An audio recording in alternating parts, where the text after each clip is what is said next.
Tendre Père, nous bénissons ton saint nom. Bénissons ta sainte présence au milieu de nous. Quel Dieu fidèle tu es, Seigneur. Quel Dieu glorieux, Seigneur, notre Dieu. Aussi grand que tu es, Seigneur, tu descends pour te manifester à l'infiniment petit que nous sommes. Toi, l'hôte invisible, mais toujours présent, Seigneur. Nous saluons ta sainte présence au Dieu de gloire. Et tu viens vers nous, Seigneur, notre Dieu, pour nous faire du bien. Tu veux, Seigneur, restaurer nos vies, Seigneur, ce matin. Parce que tu vois les angoisses dans lesquelles, Seigneur, nous sommes. Et tu descends, Seigneur, pour nous secourir, ô Dieu. Quelle est cette situation, Seigneur, que tu ne maîtrises pas? Tu maîtrises toutes les choses, ô notre roi. Et ce matin, nous saluons ta sainte présence, ô notre Dieu. Car tu es celui qui nous visite au plus profond de nous-mêmes, Seigneur. Le monde entier, Seigneur, notre Dieu, est sous ton contrôle à toi, ô Dieu de gloire. Rien ne t'échappe, Seigneur, car tu es souverain. Tu fais toutes choses comme bon te semble, ô Dieu de gloire. Que ce matin, qu'il en soit ainsi aussi dans ce temple, Père. Ce temple qui t'est dédicacé, ô Dieu, quand tu descends, Seigneur, et tu agis. Et tu rencontres le besoin de tout un chacun de nous, car tu savais, Père, qui serait dans ta présence ce matin, Seigneur, en ce moment précis. Sur ton clavier divin, Seigneur, tu le savais. Et aujourd'hui, nous sommes venus, ô Dieu, au-devant de ta face. Car, Seigneur, tu dis dans ta parole, il n'appartient pas à l'homme quand il marche de diriger ses pas. C'est toi qui nous as dirigés jusqu'en ces lieux, Père. Raison pour laquelle, encore une fois, mes frères et moi, mes sœurs et moi-même, nous t'acclamons Jésus. Car tu es nous. Merci.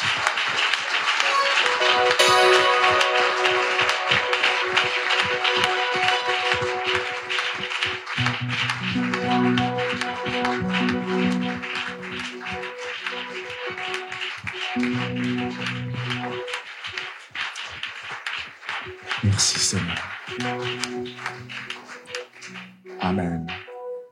Chorale, merci. Vous pouvez vous prendre place. Est-ce que nous pouvons encourager encore la chorale par laquelle le Seigneur passe?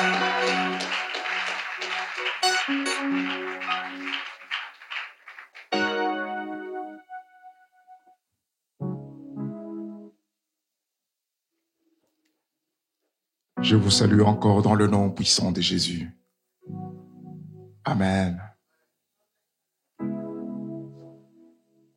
Nous allons partager la parole, nous allons faire la Sainte Seine après.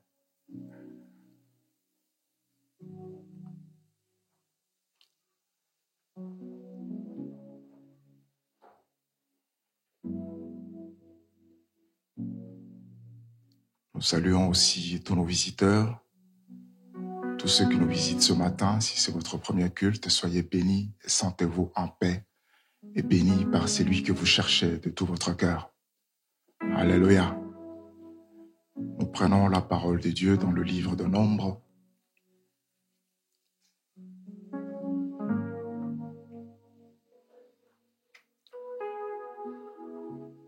Nombre chapitre 18.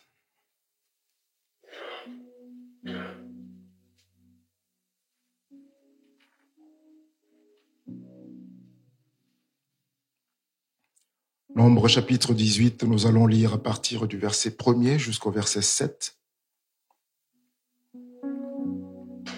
L'Éternel dit à Aaron, « Toi et tes fils et la maison de ton père avec toi, vous porterez la peine des iniquités commises dans le sanctuaire.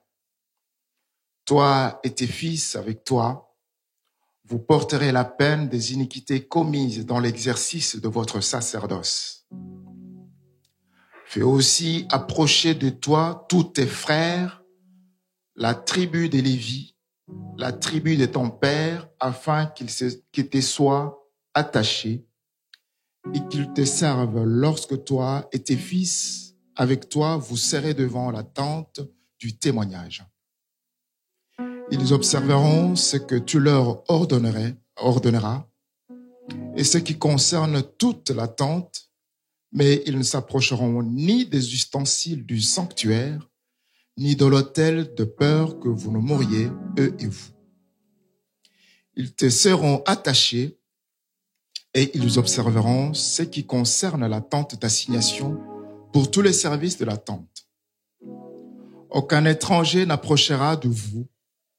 Vous observerez ce qui concerne le sanctuaire et l'autel, afin qu'il n'y ait plus de colère contre les enfants d'Israël.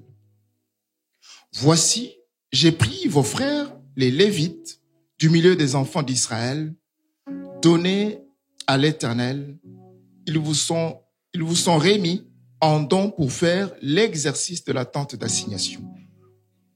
Toi et tes fils avec toi, vous observerez les fonctions de votre sacerdoce pour tout ce qui concerne l'autel et pour ce qui est au-dedans du voile. C'est le service que vous ferez. Je vous accorde en pur don l'exercice du sacerdoce. L'étranger qui approchera sera mis à mort. Que le peuple de Dieu dise Amen.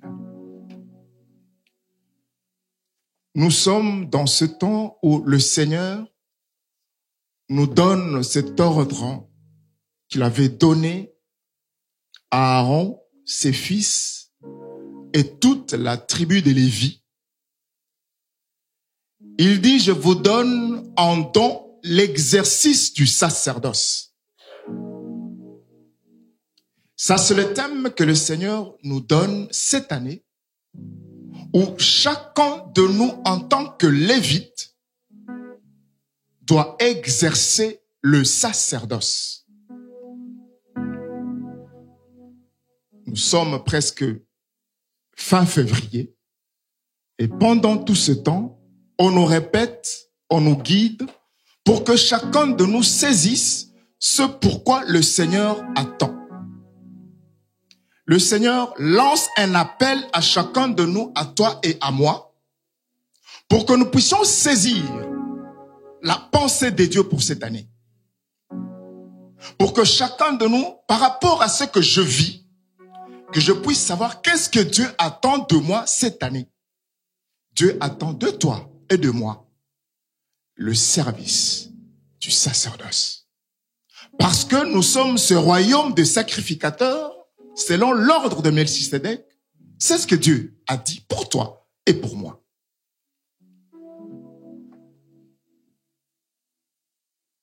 La tribu dont il est question, nous avions partagé avec Siméon et Lévi, ces deux enfants de Jacob, qui s'étaient comportés de façon bizarre et dont Jacob, leur père, était complètement déçu.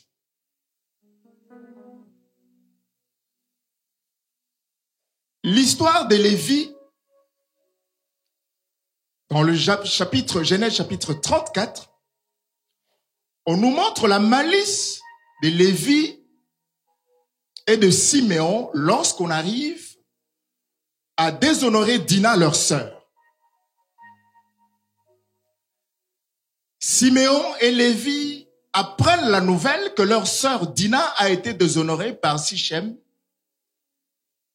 le fils d'Hamor, où habitait Jacob et toute sa maison. Alors la parole de Dieu dit que Sichem, son cœur a été attaché à Dina finalement, il vient demander la main. Il trouve Jacob, Sichem vient avec son père Hamor, il discute avec Jacob pour dire, nous avons déshonoré votre fille, mais nous voulons quand même la prendre en mariage. Jacob, ses enfants n'étaient pas là. Pendant qu'ils discutaient, les deux enfants arrivent et ils entendent le discours ou sinon la discussion entre Hamor, son fils, et Jacob. Ils apprennent la nouvelle. Ils murmurent en eux. Ils font semblant comme s'ils compatissaient à ce que Sichem demandait. Ils disent finalement, Sichem dit qu'il n'y a pas de souci. Mais nous voulons juste demander une seule chose. Parce que nous sommes circoncis, nous voudrions que vous puissiez être comme nous. Dites à tous les hommes de votre contrée de pouvoir se circoncire aussi, d'être comme nous. Mais ils avaient projeté de savoir que lorsque les hommes qui sont en âge de se battre seraient en difficulté, et ils viendraient pour pouvoir tuer, anéantir complètement à mort et son fils et tout son royaume. Ils ont utilisé finalement la ruse parce que Jacob a sémé aussi la ruse, parce que Jacob, ça veut dire aussi un rusé. Donc ces enfants-là avaient une sémence aussi de Jacob quelque part. Finalement, on circoncit tous les hommes d'Hamor, Sichem et tous ceux qui étaient dans la contrée. Au 3e jour, les enfants de Jacob surgissent et ils tuent. Ils font un carnage complet. Ils pillent complètement. Et Jacob est déshonoré complètement. Jacob est déçu par le comportement de ses enfants. Mais regardez ce que Jacob prononce sur Lévi et Siméon. Genèse chapitre 49.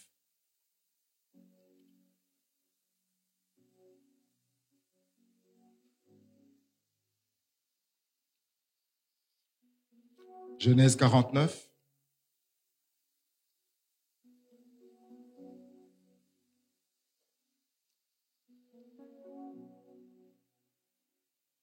À partir du verset 5 jusqu'au verset 7.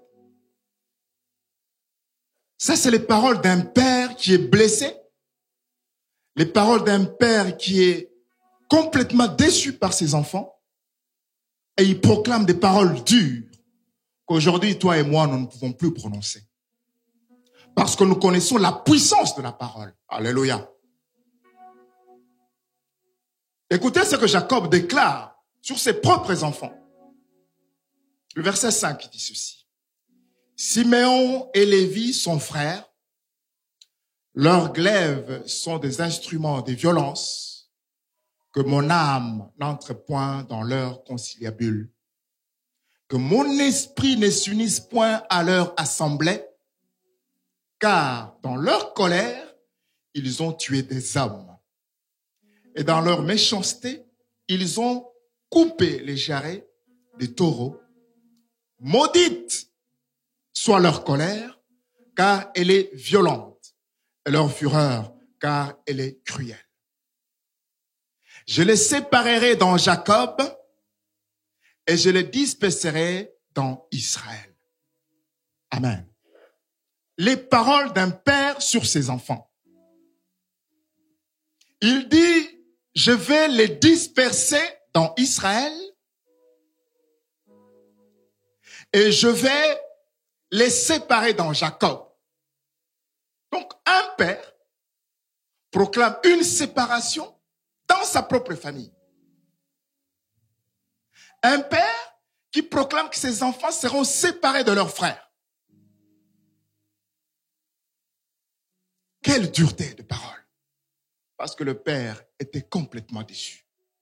Le père était complètement déshonoré. Mon frère, ma sœur.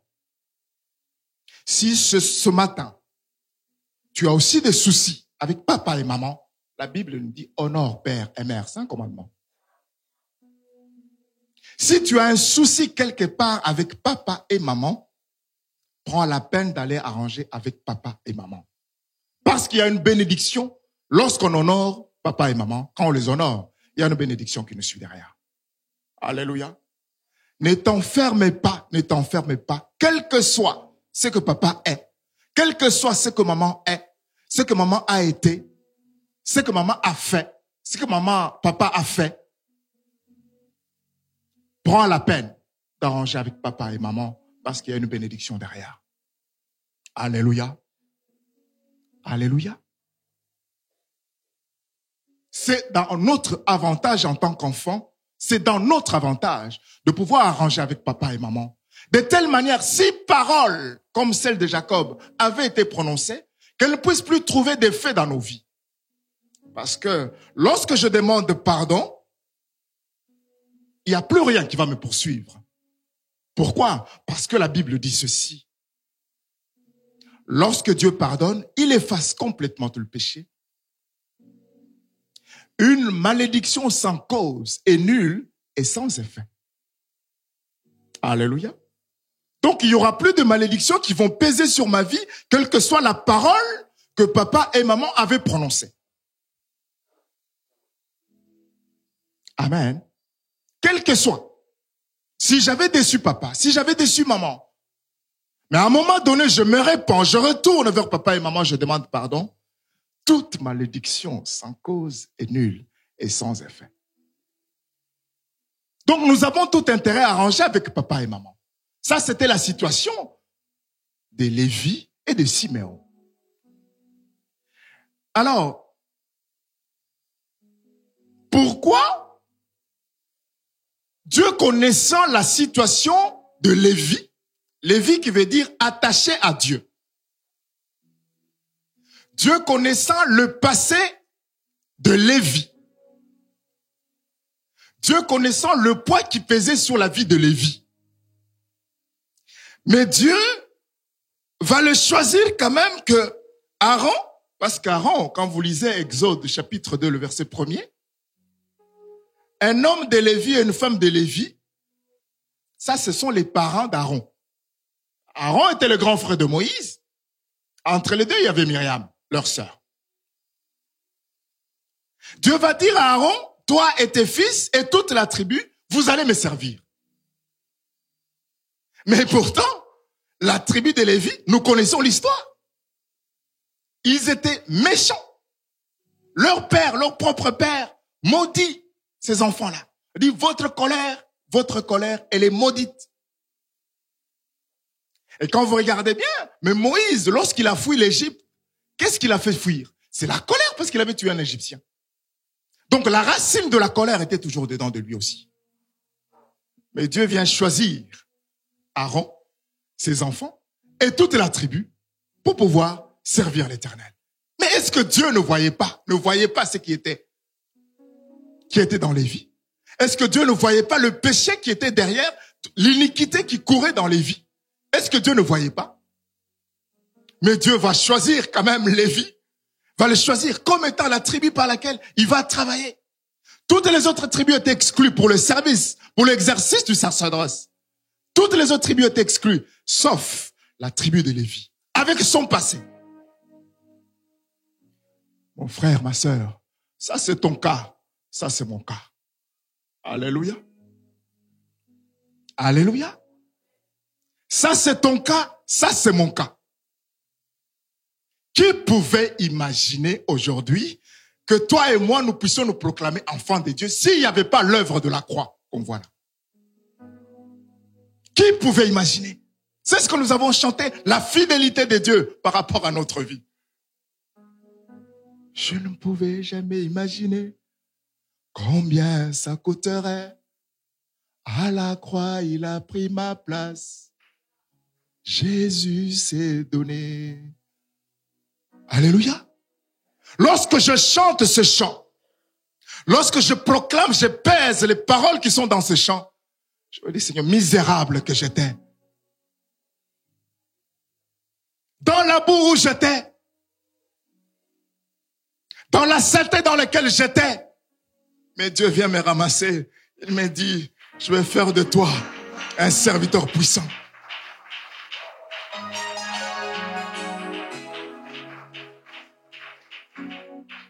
Mon frère, ma sœur, tu acclames timidement comme si tu ne savais pas d'où Dieu t'a ramassé. Parce que si je sais où Dieu m'a ramassé, je ne peux que l'exalter. Seigneur, j'exalte ton nom. Tu m'as ramassé de nulle part, Seigneur. Je n'étais pas méritant, Seigneur. Je n'avais pas droit à la cité, Père. Mais tu m'as ramassé de nulle part pour faire de moi ce que je suis ce matin. Quel Dieu fidèle. Quel Dieu fidèle. Malgré mes infirmités, malgré mes infidélités, mais Dieu est resté fidèle à sa parole. Ça, c'est la puissance de la croix, bien-aimé. La puissance de la croix. Dieu jette tout dans la mer de l'oubli et il te voit au filtre de son Fils, c'est Jésus. Il te voit au travers du filtre de l'œuvre de la croix. Et il te voit comme un juste, comme une juste. Raison pour laquelle ce matin, tu peux encore l'acclamer. Parce que Seigneur, je sais d'où tu m'as ramassé.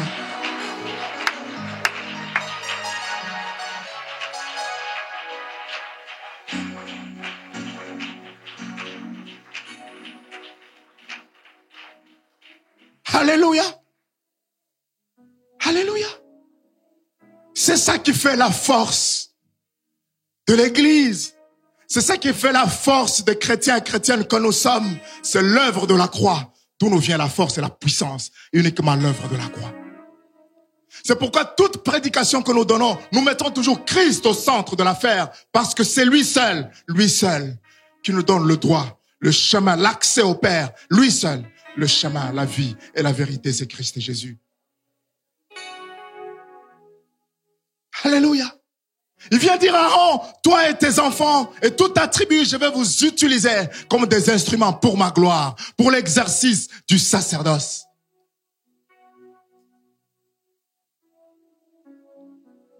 Mais qu'est-ce qui a déclenché que le cœur de Dieu puisse être tourné vers la tribu de Lévi? Pourquoi Dieu ne s'est pas tourné vers les autres tribus, mais uniquement à la tribu de Lévi? Pourquoi? Pourquoi Dieu ne s'est pas tourné aux autres qui traînent encore dehors, mais il s'est tourné vers toi? Mon frère, ma soeur, lorsque Dieu nous appelle à l'exercice du sacerdoce, c'est un privilège, frère, vous savez. C'est un privilège. C'est un privilège. Nous sommes combien par rapport à ceux qui sont dehors aujourd'hui? Nous sommes combien là où nous sommes?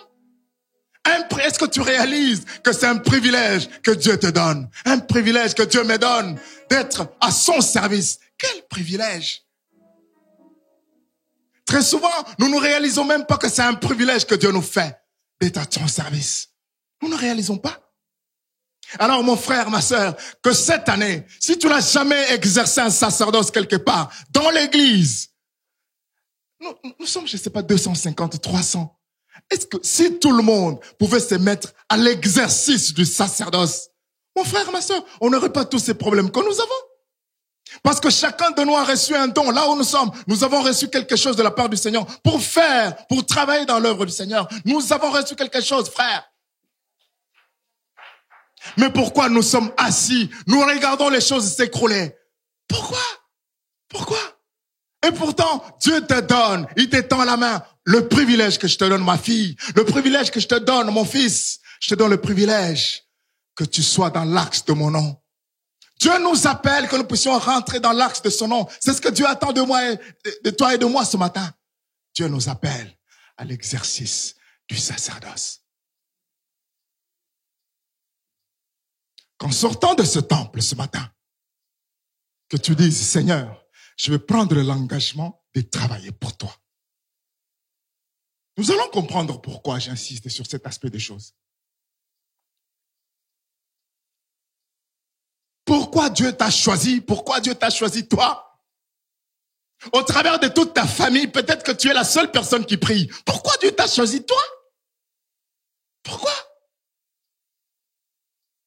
Peut-être qu'il y a tellement de ténèbres dans ta maison. Dans toute ta maison, tu es le seul peut-être que Dieu a choisi pour le servir. De connaître son nom, de savoir qui il est. C'est pour que tu sois la lumière pour ta propre famille. Alléluia. Nous devons réaliser le pourquoi le Seigneur nous appelle, pourquoi le Seigneur insiste tant. Il y a des âmes de ta propre maison qu'il faut sauver. Les âmes doivent être sauvées dans ta propre famille. Les âmes doivent être sauvées. Et Dieu t'a fait ce privilège. Alors, la raison pour laquelle Dieu a choisi Lévi parmi toutes les autres tribus, malgré les passés lourds qui pesaient sur Lévi. Nous lisons dans Exode chapitre 32.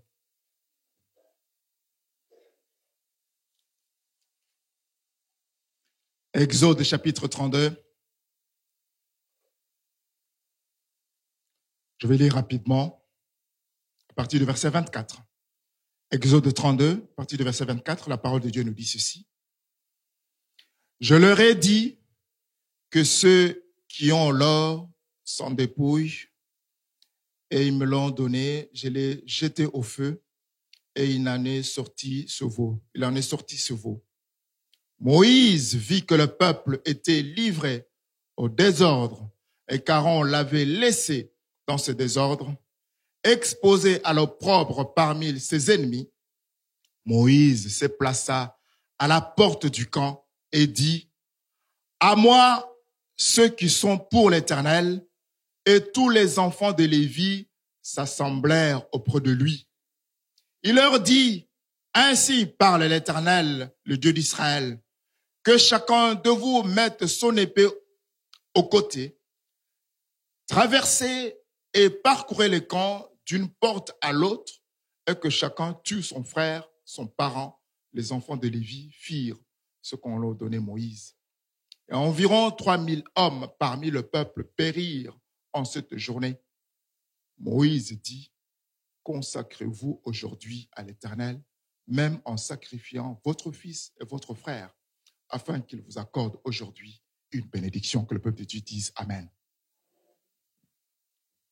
Dieu appelle Moïse à la montagne. Moïse monte à la montagne. Il est face à face avec le Seigneur. Il passe du temps avec le Seigneur. Dieu est en train de lui communiquer les 10 paroles qu'il avait écrites avec sa propre main sur les tables avec lesquelles il devait descendre. Mais Dieu vient informer Moïse, il lui dit, le peuple au bas de la montagne est en train de se prostituer.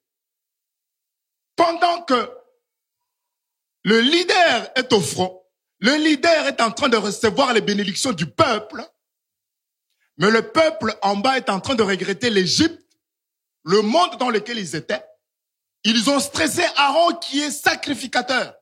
Ils l'ont stressé. Frères et sœurs dans le Seigneur, lorsque vous venez voir les sacrificateurs, soyez humbles dans la présentation d'une situation. Amen. Soyez vrais dans la présentation d'une situation. Pourquoi? Parce que très souvent, nous recevons, des personnes viennent, mais avec une idée déjà tronquée. Donc on te raconte la moitié de la vérité. La moitié de la vérité n'est pas la vérité.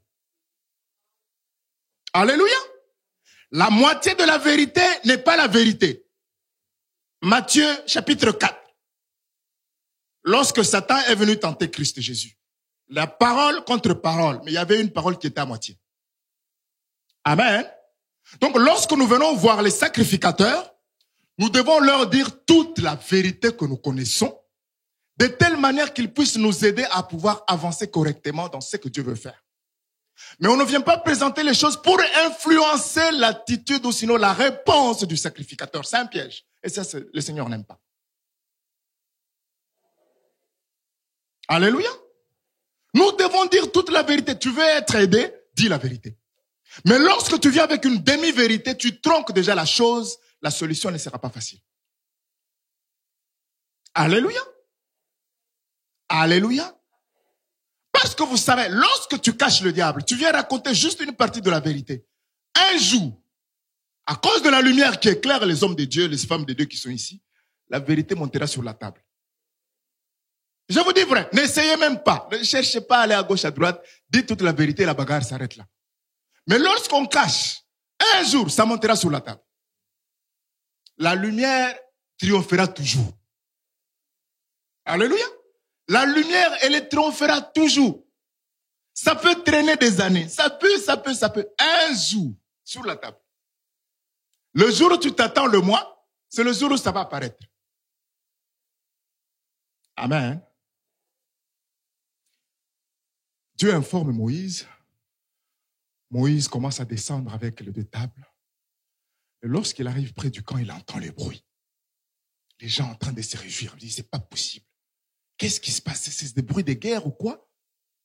En fait, Aaron avait déjà fait le veau d'or et ils étaient en train de danser, de dire que ce veau d'or, c'est celui-là qui les avait sortis d'Égypte, en train de danser autour de ce veau d'or. Parce qu'il était de la descendance de Lévi, la colère monte dans Moïse. Quand vous lisez ce chapitre, vous voyez que Moïse, il était colérique. Il a pris le veau d'or, il a brûlé. Il a pris le cendre, il a mis dans l'eau et il faisait boire à ses frères.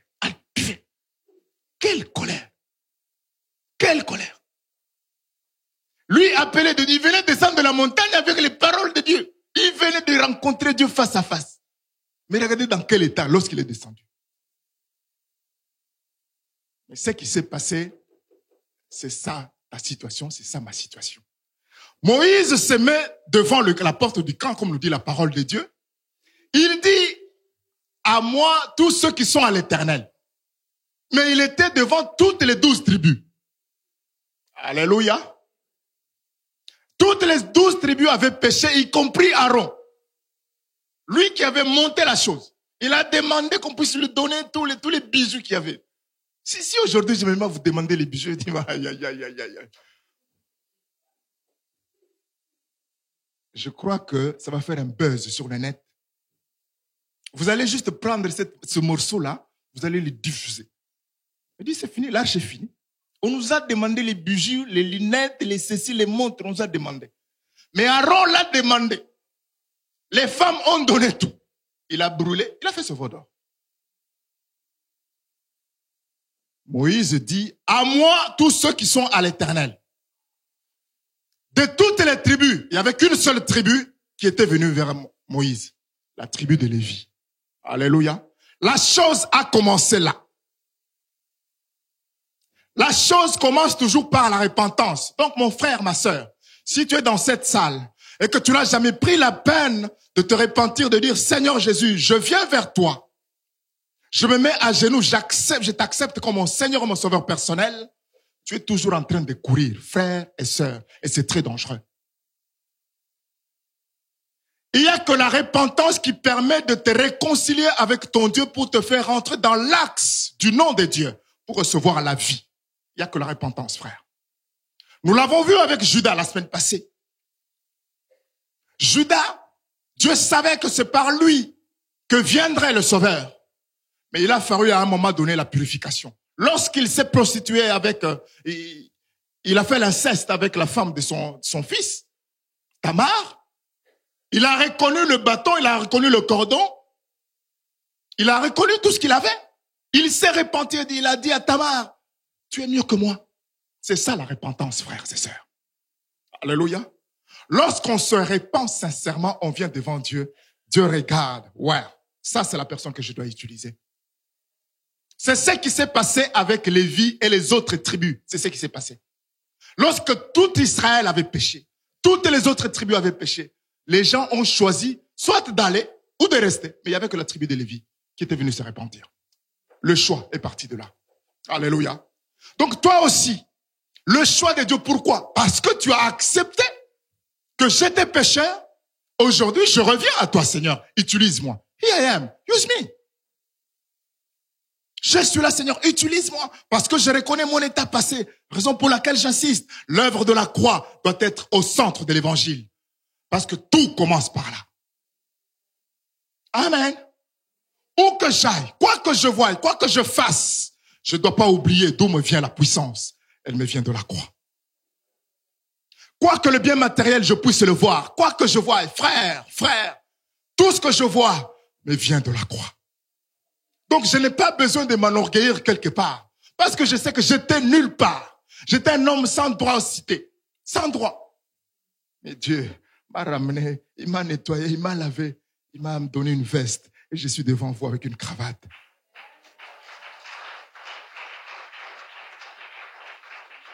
À cause de l'œuvre de la croix. À cause de l'œuvre de la croix.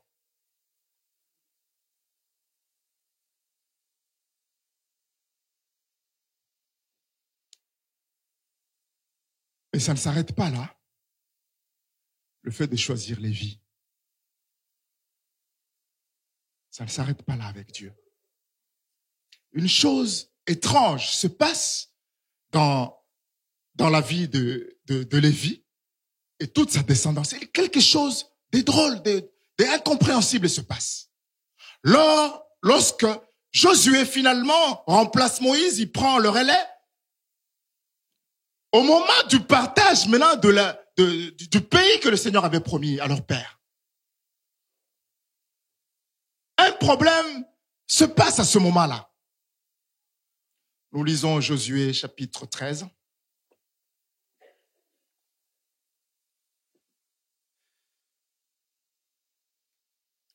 Josué chapitre 13. Je lisais ce verset, mais j'arrivais pas à bien saisir. Mais vous savez, avec Dieu, si tu ne comprends pas aujourd'hui, demain tu comprendras. Josué chapitre 13.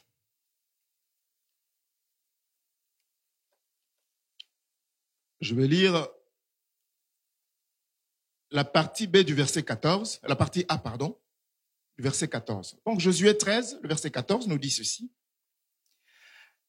La tribu de Lévi fut la seule à laquelle Moïse ne donna point d'héritage. On s'arrête là. 12 tribus. Dieu choisit Lévi. Il dit, c'est Lévi que je vais utiliser pour le sacerdoce, l'exercice du sacerdoce. Dieu s'était souvenu de la repentance que Lévi avait fait devant sa montagne. Dieu dit, ok, c'est celui-là que je vais utiliser. Mais ils arrivent finalement à destination parce qu'ils étaient dans l'exode. Ils arrivent à destination au moment où on doit partager maintenant le butin parce qu'on a gagné la guerre, on a gagné la marche. Les gens qui étaient en train de servir Dieu dans le désert, en train de transporter le tabernacle, les gens qui étaient au service de Dieu, on arrive à la fin, on dit que pour la tribu de Lévi, il n'y a pas d'héritage. Alléluia. Alléluia. Je dis, mais comment, donc moi là, je n'ai pas d'héritage, je suis en train de travailler en vain en fait. Parce que ça c'était la fin. Le pays coulait le lait, le miel, on arrive là, mais vous n'avez pas de part. Je dis comment? Donc je suis en train de travailler en vain. Mon frère, ma soeur. Donc là, on est en train de passer du temps pour en fait, de l'autre côté, c'est creux, il n'y a rien. Les autres qui n'ont pas travaillé pour Dieu vont recevoir des parts parce qu'ils avaient donné des parts. Il dit, Siméon, toi tu vas même, lui, Siméon, qui était avec moi dans le péché. Lui, ah non, le Seigneur, c'est pas possible. Il était dans le péché avec moi, lui, Siméon, là. Il était avec moi. On a comploté avec lui. Mais lui, tu vas l'attacher à Judas. Et lui, il est béni. Siméon avait reçu sa part. Hein? Josué chapitre 19, le verset 1er. Josué, excusez-moi. Siméon reçoit sa part. Et pourtant, il était complice avec Lévi. Lévi se retrouve en l'air, sans héritage. Alléluia. Alléluia. Mais ne t'inquiète pas. Le Dieu que nous avons chanté qu'il est fidèle, il est vraiment fidèle. Alléluia. Le Dieu que nous avons invoqué ce matin, il est fidèle. Même lorsque notre intelligence est obscure, si on ne comprend rien, à un moment donné, notre petite intelligence va s'ouvrir. J'avais pas compris, mais maintenant je comprends. Même avec les disciples, ils étaient devenus lents à la compréhension, Jésus leur disait. Alléluia. Lisons la suite du verset. Peut-être que tu n'as jamais lu comme moi, mais nous allons la lire aujourd'hui, ce verset. Nous allons le lire aujourd'hui. La suite, qu'est-ce qu'il dit? Le sacrifice consumé par le feu devant l'Éternel, le Dieu d'Israël, tel fut son héritage, comme il lui avait dit. Moïse avait donné à la tribu des fils de Ruben une part selon leur famille. Nous lisons le verset 33 du même verset. Moïse ne donna point d'héritage à la tribu de Lévi. L'Éternel, le Dieu d'Israël, tel fut son héritage, comme il lui avait dit. Lorsqu'on lit ce verset, on a l'impression de ne pas bien comprendre. On ne donna rien de physique à la tribu de Lévi. On ne donna rien. Nous allons lire Deutéronome chapitre 18, du premier verset au verset 5, pour éclairer ce verset, les deux versets que nous venons de lire. Pour que chacun de nous comprenne que lorsque Dieu m'a choisi et que je travaille pour lui, il y a un héritage pour ceux qui travaillent pour lui. Alléluia. Deutéronome chapitre 18.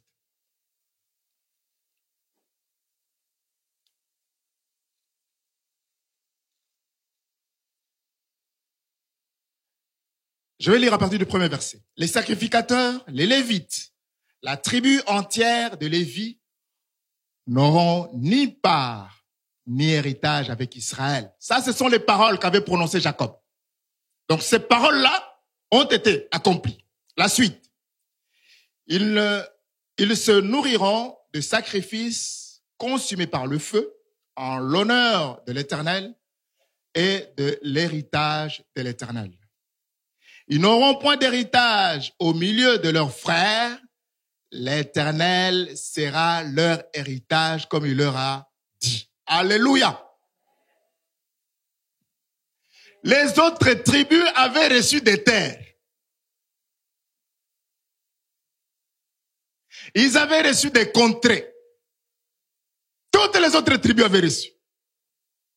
Même la personne qui avait comploté avec toi avait reçu. Mais toi, tu as l'impression que Dieu t'a oublié. Mais en fait, le vrai héritage que Lévi avait reçu, c'est l'Éternel lui-même.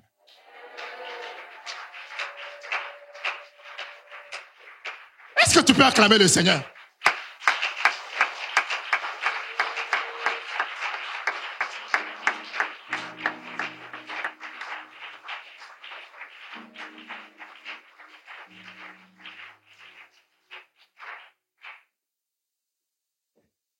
La tribu de Lévi avait reçu l'Éternel lui-même comme héritage, frère. Alléluia. La tribu de Lévi avait reçu l'Éternel comme héritage. Pour dire, mon frère, ma sœur, ils avaient reçu tout. La tribu qui était la plus bénie, c'était la tribu de Lévi, frère. Mon frère, ma sœur, estime-toi heureuse d'être chrétien, chrétienne, estime-toi heureux. Parce que tu as reçu tout ce qu'il faut, c'est Dieu que tu as reçu. Le nom de Dieu que tu as reçu, c'est ça ton héritage, c'est ça mon héritage. Pour dire quoi? Ce n'est ni les maisons, ni les voitures, ni les parcelles qui font de toi un enfant de Dieu, mais c'est l'héritage que tu as reçu, c'est le nom de ton Dieu que tu as reçu qui fait de toi la puissance. Alléluia! C'est ça ma bénédiction, c'est ça la bénédiction de Lévi, de Lévite que nous sommes. C'est ça notre héritage, c'est le nom de Dieu. Nous avons reçu l'Éternel comme notre héritage. Frère, lorsque je réalise que c'est mon Dieu qui est mon héritage, mais une maison c'est quoi? Je ne dis pas qu'il ne faut pas avoir des maisons, non. Mais pourquoi j'insiste sur cet aspect des choses? Pourquoi j'insiste? Pourquoi? Parce que aujourd'hui, mon frère, ma soeur, qu'est-ce qui te rend triste? Qu'est-ce qui te rend triste ce matin? Quand tu es venu ce matin, qu'est-ce qui te rendait les pieds lourds de venir au temple? Qu'est-ce qui te rendait triste? Ce sont les parcelles de la vie, les choses physiques qui nous empêchent finalement de faire le sacerdoce pour notre Dieu. Alléluia. Dieu dit, ne t'inquiète pas de ces choses-là parce que c'est déjà, c'est en moi, c'est en lui. Ces choses-là sont en lui. Ciel et terre lui appartient. Qu'est-ce que Dieu n'a pas? Qu'est-ce que Dieu n'a pas? Qu'est-ce que Dieu n'a pas, frères et sœurs? Qu'est-ce que Dieu n'a pas? Qu'est-ce que Dieu n'a pas? Aujourd'hui, les soucis que nous avons, tu n'as pas le séjour ici en Belgique. Mais, mon frère, ma sœur, est-ce que ça doit être un souci? Certes, il faut prier pour ça. Est-ce que ça doit être un souci qui t'empêche d'exercer le sacerdoce? Là où est le problème, c'est à ce niveau-là. Et l'ennemi travaille énormément pour nous accabler. Nous avons l'impression qu'on a des montagnes. Mais frère, regarde au nom que tu as hérité comme héritage. Alléluia. Mon frère, ma sœur, quel est le problème qui t'accable ce matin? Est-ce que c'est un problème d'héritage physique? Nous avons un héritage spirituel. Le nom de Dieu que nous avons reçu. Le nom de Yahweh que nous avons reçu. Le tétagramme, le Yud, le He, le Vav et le He que nous avons reçu, c'est ce nom-là que nous avons besoin. Parce qu'au travers de ce nom, il y a tout. Dans ce nom-là, il y a tout. Alléluia. Nous sommes troublés, accablés par les parcelles. Mais la tribu de Lévi était la plus bénie. La plus bénie, c'était la tribu de Lévi. Donc tu es la personne la plus bénie sur cette terre. Est-ce que tu réalises cela? Tu es la personne la plus bénie parce que tu as un héritage, le nom de ton Dieu. Amen. Amen. Alors, qu'est-ce qui va encore t'empêcher de servir ton Dieu maintenant? Parce que tu as compris. Donc demain, à la chorale, ça sera rempli. À l'intercession, ça sera rempli. Au nettoyage, ça sera rempli. À l'intercession, je ne sais pas où, ça sera rempli. Au social, ça sera rempli. Parce que chacun de nous aura compris cette parole. De dire, mon héritage, c'est mon Dieu. Ce n'est pas le problème qui m'accable. C'est mon Dieu qui est mon héritage.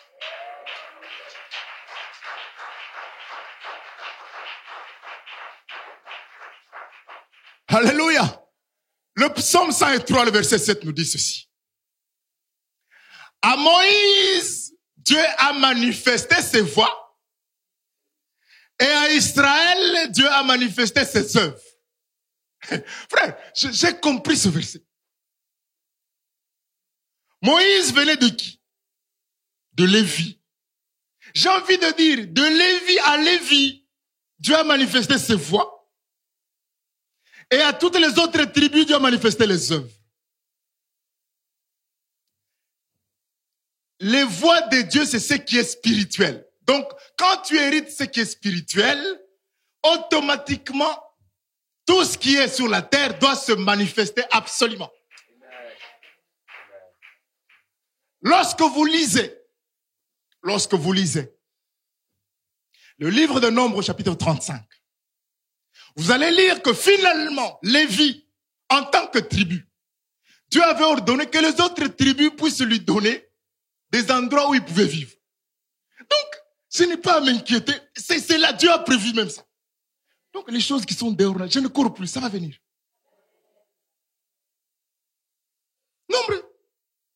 Nombre 35, à partir du verset 2.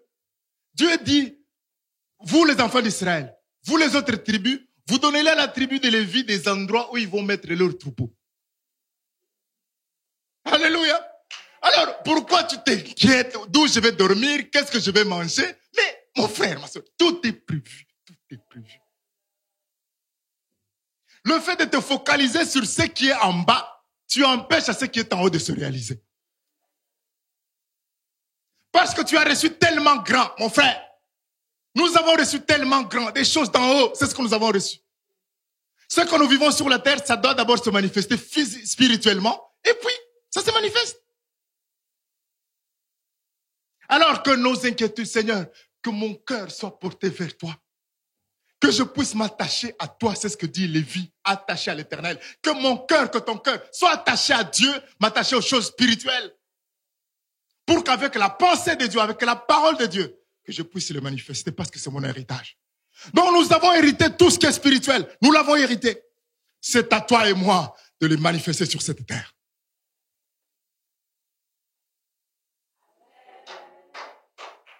Est-ce que nous pouvons acclamer le Seigneur pour m'encourager un peu?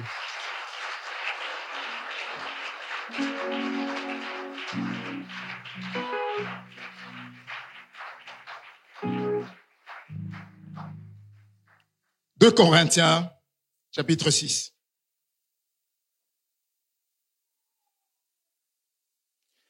Deux Corinthiens, chapitre 6. Je vais le lire rapidement.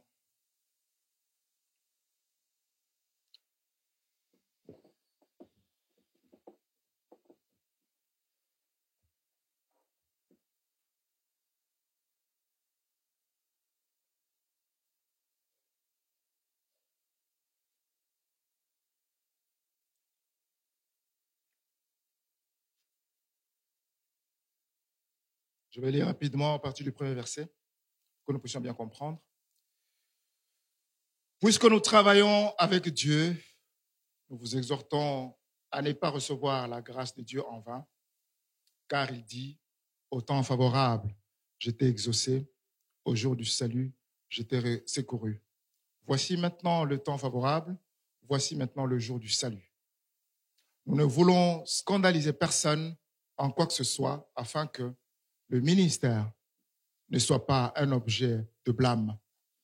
Mais nous nous rendons recommandable à tous égards, comme serviteurs de Dieu, par beaucoup de patience, dans les tribulations, dans les calamités, dans les détresses, sous les coups, dans les prisons, dans les séditions, dans les travaux, dans les veilles, dans les jeûnes, par la pureté, par la connaissance, par la longanimité, par la bonté, par l'Esprit Saint, par un amour sincère, par la parole de vérité, par la puissance de Dieu, par les armes offensives et défensives de la justice, au milieu de la gloire et de l'ignominie, au milieu de la mauvaise et de la bonne réputation, étant regardé comme imposteur, quoique véridique, comme inconnu, quoique bien connu, comme mourant, et voici nous vivons, comme châtié, quoique non mis à mort. Ah, le verset 10.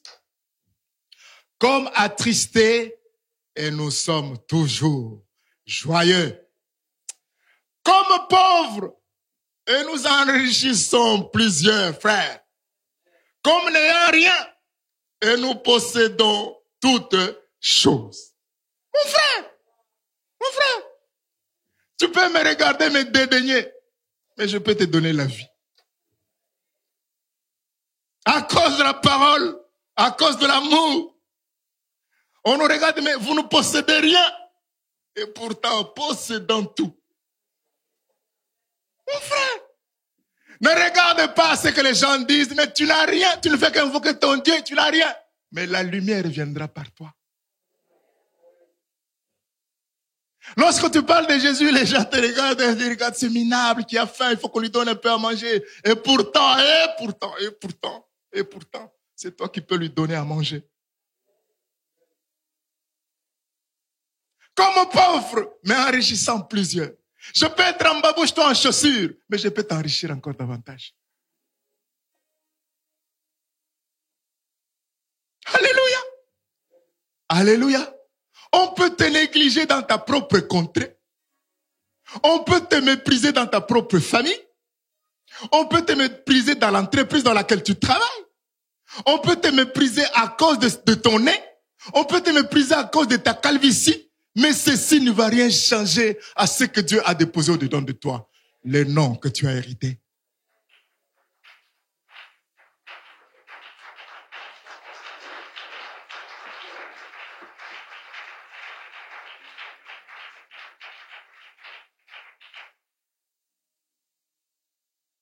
En lisant finalement ces versets, je les comprends mieux. Je les saisis mieux. Et je les médite mieux, je les vis mieux. Comme n'ayant rien, mais possédant tout. Tu me regardes, mais il n'a rien ce type. Mais j'ai tout. J'ai tout.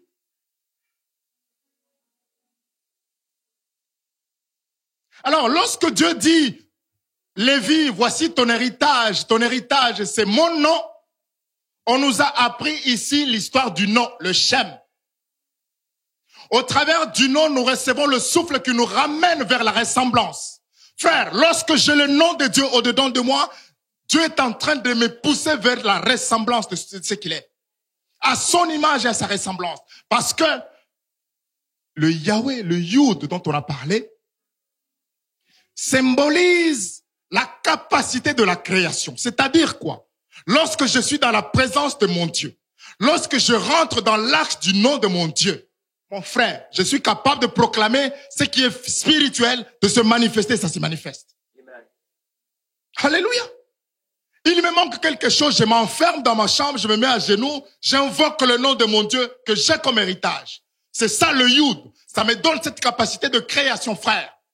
Le monde a été créé par le Yud, aussi petit qu'il soit comme lettre, mais c'est la lettre la plus puissante dans l'alphabet hébreu. C'est la lettre la plus puissante, sa valeur numérique, c'est ça la lettre la plus puissante. C'est le Yud. Aussi petite qu'elle soit. Mon ami, la capacité de la création, tu l'as.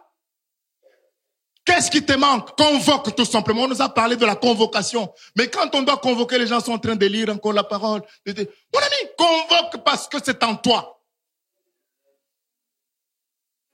Alléluia. Alléluia. Dieu a créé en prononçant une parole. Toi aussi, tu dois proclamer une parole parce que on te pousse vers sa ressemblance. Le Hé, parce qu'on en parle de Yahweh ici, qui est notre héritage. Le Hé qui symbolise le souffle de vie, ou sinon la sémence divine qui se trouve au-dedans de nous. C'est ce souffle-là qui nous pousse vers la fécondité, vers la domination. Dieu veut nous ramener parce que Dieu a créé l'homme de telle manière qu'il puisse dominer sur tout ce que Dieu avait créé. Dieu nous ramène dans son schéma à lui pour que nous puissions dominer.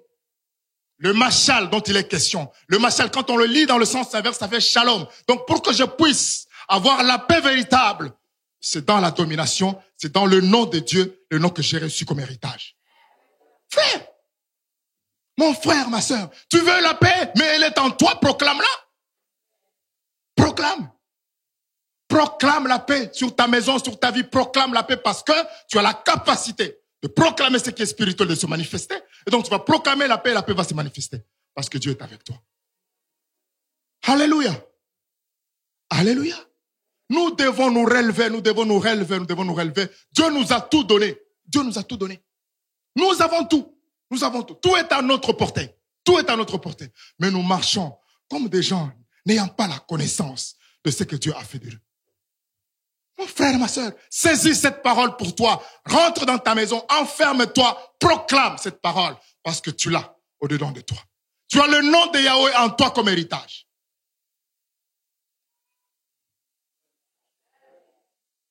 Alléluia. Le vav qui est juste ce clou. Le symbole, c'est le clou. Mon frère, qu'est-ce que fait le clou? On prend un bois, on prend un autre, on tape le clou. C'est qu'on est en train de joindre. C'est le seau, c'est scellé.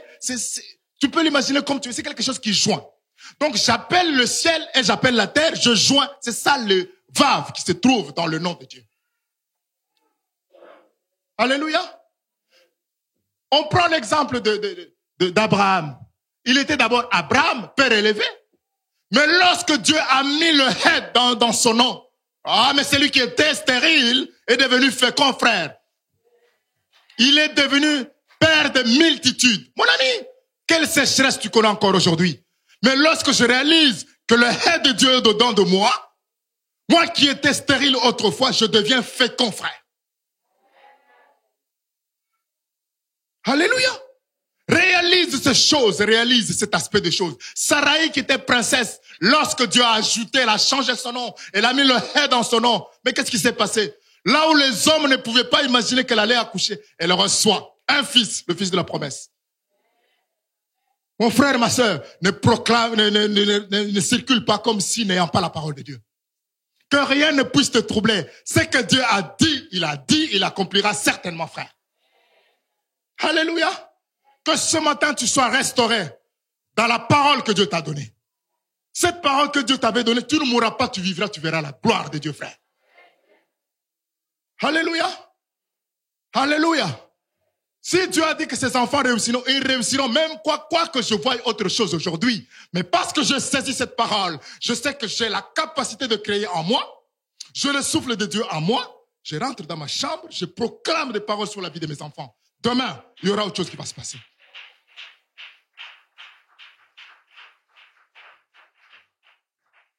Alléluia, frères et sœurs. Que ce matin, tu sois restauré. Que ce matin, que tu saches, Seigneur, je vais commencer ton service. Je vais travailler pour toi parce que je connais le bénéfice qu'il y a derrière le service, l'exercice du sacerdoce. Que le Seigneur nous bénisse. Merci.